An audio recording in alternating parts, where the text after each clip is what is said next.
menawi kanten jenengan dika tasih paman kula. Yo, aku isih pamanmu dhewe.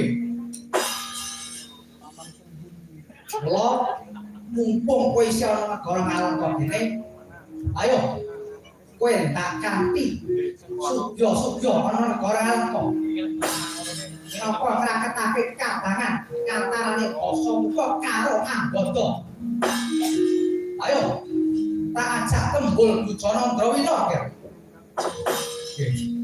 Prayo kanten kula namung nderek dateng kersopat paman.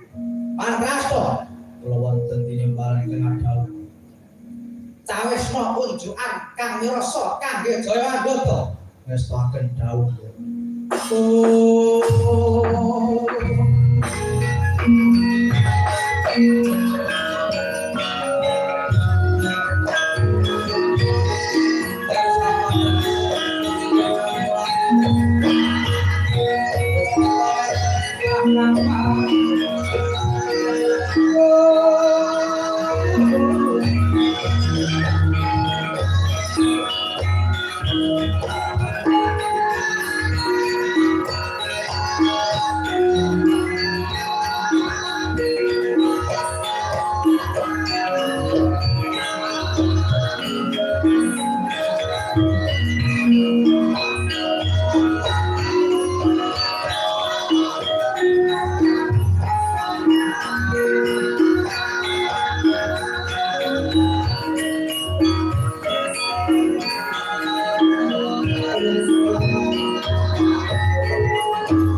Anggota kula wonten tinimbalan tengah dawuh paman.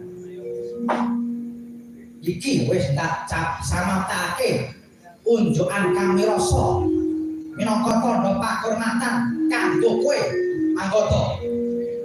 Lho nggih paman. Ora susah dadak wingkih ringo-ringo, ora usah dadak ringo lan kewo.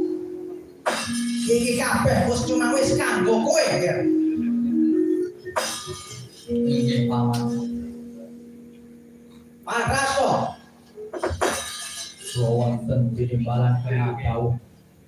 Kula pengen ngombe kula nyuwun ditabih kangsaran. Sendika ngestaken dawuh sinuwun.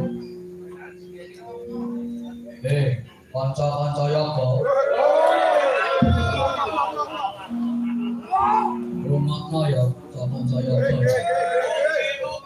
Saben sinuwun ngendika ngombe meneh maragake tabono kangsaran ya. Mengko bakale diundhake blanjamu dening Kang Sinuwun. Sampun sinuwun. Nggih, Pak. Ayo anggota, diombe anggota.